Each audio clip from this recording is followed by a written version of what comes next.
Hey there, welcome to day 1154 of What You Up To Now. Sharon Horne-Ellstrom here, documenting and sharing my journey as I transition from the brick and mortar corporate world of business to the online world.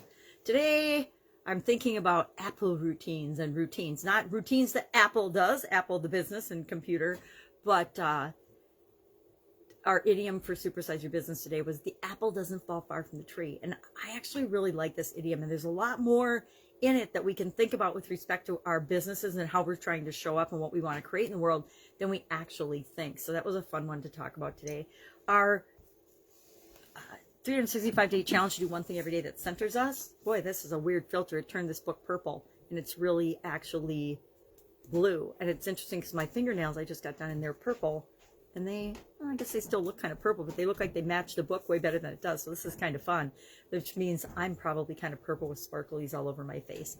All right, so that for today was about routines, and that routines can help us to gain control over our life and over situations that we might feel a bit out of control over. Routines are actually very liberating, and although they seem like they're habits, and habits, are things we have to do all the time or we want to do all the time. I make habits that are things I want to do all the time because they're moving me toward what I want in my life. But some people just have habits that they're the slave to. That is not a good habit. That is a habit that you're a slave to. If you smoke or you drink or you do drugs or anything like that, or you're a workaholic. I used to be a workaholic. That was a drug in of itself that you get to be a slave to it, that you have to be working all the time or you feel like there's something wrong. Anything we do in excess like that could be either bad or good, but a lot of times it's a negative thing. We don't want routines like that or habits like that, but habits that are liberating. Things like gratitude and having a practice of gratitude, or doing affirmations or positive statements, things that feel good to us. Those are great routines to have in the morning. I have morning routines, things that I do every single morning, almost ritualistically. And that routine has changed over time and over the years, but it's really powerful because in it, I build in the things that I want to be moving toward and creating in my life. So it makes those things appear almost like magic because they come automatically. Because I'm doing a teeny tiny bit every day to move me toward the thing that I want. And when we do something every day relentlessly to move us toward what we want, getting that thing becomes inevitable. It becomes an absolute given because we're always working toward it and moving, and we're working toward achieving it and having it in our life. I want to clarify that because I don't want it to be like, oh, we never have it, because we're always working toward it.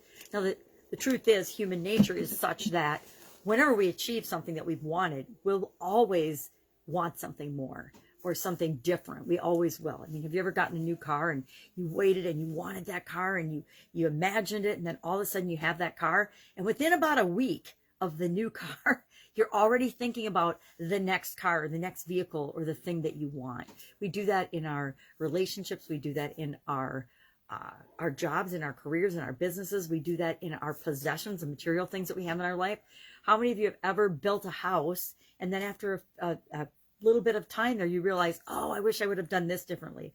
I think about my last home I built with my ex-husband for my kids and our family. We lived there 20 some years, and I designed it meticulously, planned out exactly what I wanted. We built that house, and of course, after you're in it and you live in it, you realize, geez, I never would have put the guest bathroom, the half bath, right off of the kitchen. I never would have set the laundry room up that you had to walk in through the laundry room and mudroom from the garage into the house, because 99% of the time, that's the only entrance to the house we use. But you don't know those things until you actually live in the house and see if it really fits your lifestyle. So we all have things like that show up and happen in our lives. So what am I working on?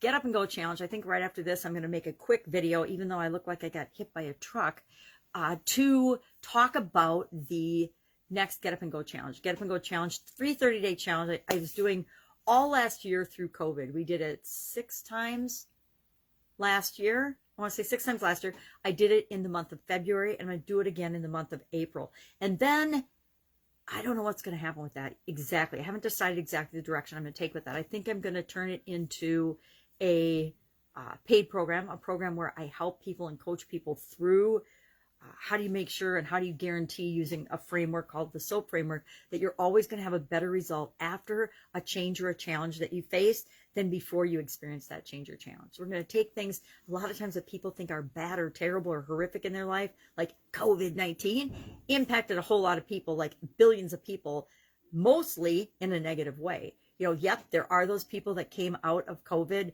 better off than before.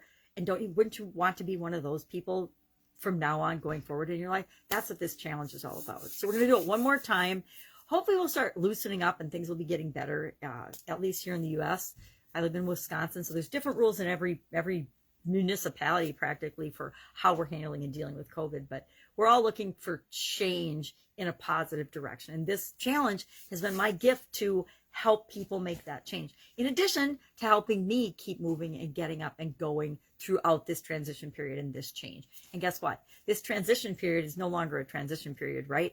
And a lot of people, and I want to say us, because in some areas and aspects of my life, I have put on hold and not gone on and developed the way that I want to in the future. And I haven't contributed in the way as well as I know I'm capable of. So it's, that whole, I got a good life. I'm good. I'm comfortable. But when we get comfortable, we know that we get this restless feeling because we know we should be doing more. And I'm in definitely that stage where, yeah, I'm perfectly happy and comfortable, but it's not enough. I want more. We always want more, or at least I always want more, and the people I hang out with do.